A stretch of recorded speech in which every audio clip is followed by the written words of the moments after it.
और जिम्मेदारी से अपनी जिम्मेदारी को अदा किया, तो मैं आपको लिख के देता हूं कि जो समस्याएं कागज में लिख के मेरे सामने रखी गई हैं, जिनमें 3 प्रमुख समस्याएं हैं।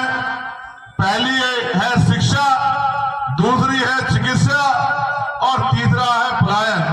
और मैं आपको बहुत जिम्मेदारी से कह रहा हूं कि शिक्षा, चिकित्सा, पलायन ये सिर्फ झारखंड की समस्या नहीं है, ये देश के हर कोने की समस्या है। और आपको शायद एहसास होगा, मैंने पार्लियामेंट में ये कहा था कि अगर सरकार शिक्षा का स्तर सुधारना चाहती है, और जैसे बाबा साहब अम्बेडकर ने कहा था कि शिक्षा वो हथियार है, शिक्षा शेरनी का वो दूध है, जो पिएगा वो दहाड़ेगा, जो पिएगा वो आगे बढ़ेगा। और उन्होंने ये भी कहा कि शिक्षित होकर ही आप अपने हक अधिकारों को प्राप्त कर सकते हैं। इसी बात को जब उन्होंने समाज को रास्ता दिखाने का काम किया, तो उन्होंने नारा भी ये दिया कि शिक्षित बनो, संगठित रहो, संघर्ष करो। तो मैंने पार्लियामेंट में कहा कि एजुकेशन पॉलिसी ऐसी होनी चाहिए, क्योंकि आज शिक्षा का बाजारीकरण हो गया है। बड़े बड़े पैसे वालों के लिए बड़े बड़े स्कूल, उनमें बड़ी बड़ी सुविधाएं, और गरीबों के बच्चों के लिए सरकारी स्कूल, और उनकी हालत भी इतनी बुरी है कि बरसात में वो स्कूल छूते हैं, लाइट बिजली की व्यवस्था है नहीं, पंखे उनके खराब हैं, मास्टर समय पे आते नहीं, पढ़ाई उनमें होती नहीं, बच्चों पे किताबें नहीं है, बच्चों पे वर्दी नहीं है। और मुझे ऐसा लगता है कि साजिश करके गरीबों के बच्चों का रास्ता रोकने का काम सरकारें कर रही हैं।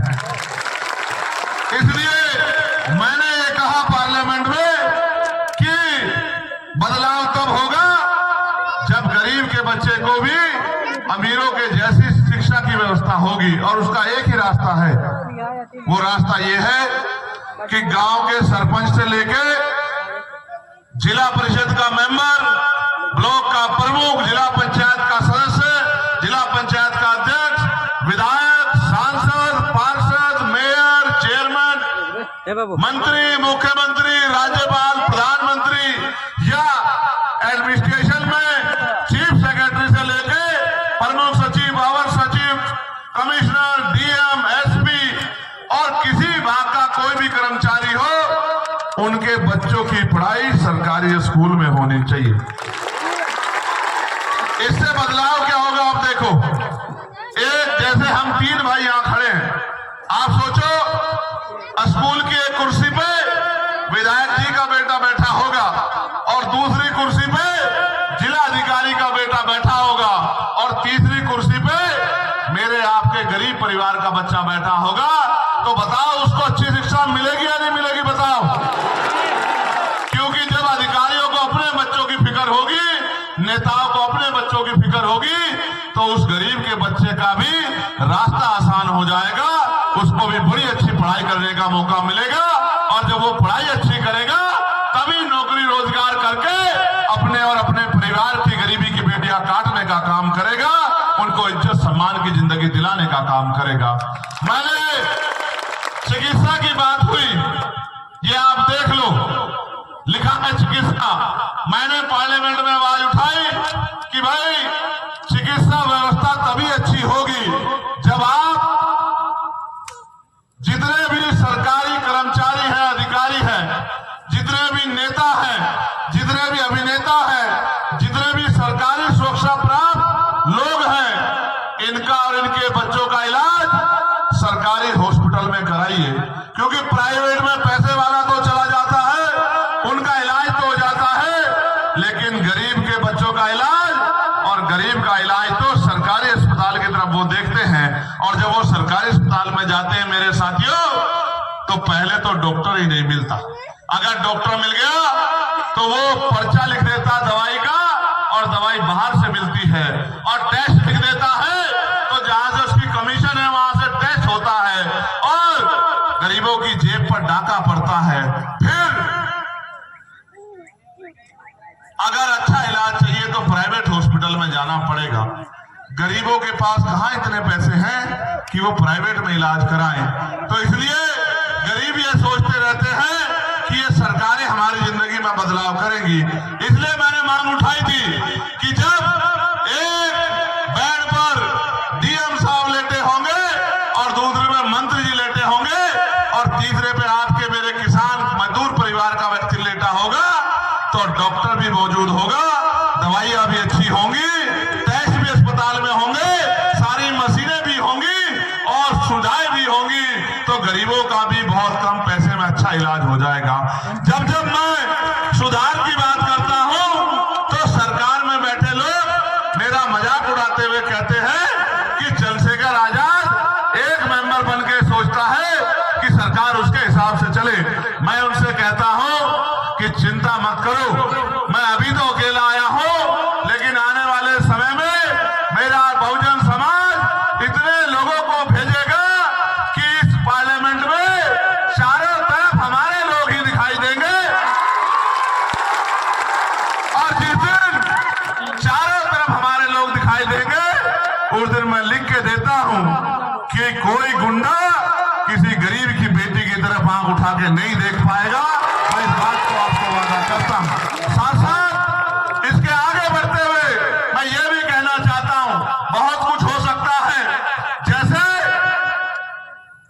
महिलाओं को ग्रामीण क्षेत्रों में कुटीर उद्योग लगा के रोजगार मिल सकते हैं, क्योंकि जो तीसरा मुद्दा है वो पलायन का मुद्दा है कि रोजगार के लिए आपको दूसरे प्रदेशों में जाना पड़ता है।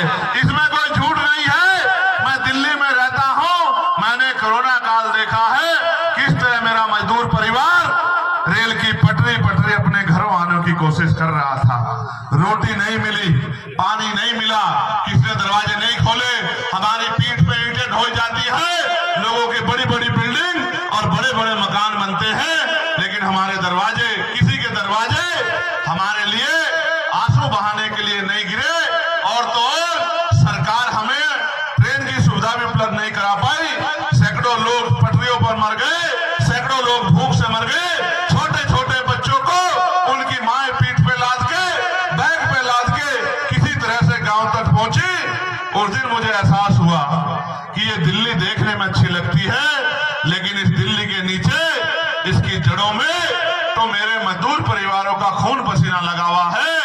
आज भी उनकी फैक्ट्रियां हम चलाते हैं, उनके कारखाने हम चलाते हैं, उनकी बिल्डिंग हम बनाते हैं, लेकिन वो बिल्डिंग हमारे लिए नहीं होती। सम्मानित साथियों, मैं जानता हूं कि आपको पलायन के लिए दूसरे स्टेटों में जाना पड़ता है। उसका कारण ये है कि निकम्मी सरकारों को आपके पढ़े लिखे बच्चों का दर्द नहीं दिखाई देता, निकम्मी सरकारों को आपका दर्द नहीं दिखाई देता। मैं रास्ते में आ रहा था, मैंने भट्टे देखे, भट्टे पर रहने वाली माँ बहनों के हालात को देखे, उनके चेहरे देखे, तो मुझे एहसास हुआ कि ये मेरा ही परिवार है, ये दलित पिछड़े परिवार के लोग हैं। उनको मैंने महसूस किया कि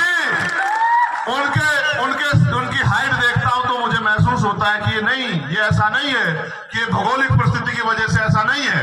ये इसलिए है कि उनको दोनों टाइम अच्छा भोजन भी प्राप्त नहीं हो रहा है। रूखा सूखा खाके थोड़ा थोड़ा पैसा बचा के वो अपने बच्चों का पेट पालने की कोशिश कर रहे हैं और अपने बच्चों को पढ़ा के कि उनको मजदूरी ना करनी पड़े, इस तरह का प्रयास कर रहे हैं। मेरी आंखों में बड़ी पीड़ा होती है जब मैं अपने लोगों को इस तरह पल पल मरते देखता हूँ, कोल्हू में काम करते, भट्टों में काम करते, खेतों में काम करते, और फिर मैं देखता हूँ कि ये सरकारें किस तरह उनसे मुंह मोड़ लेती हैं। बड़ी तकलीफ होती है सम्मानित साथियों, लेकिन कर क्या सकते हैं आप मुझे बताओ।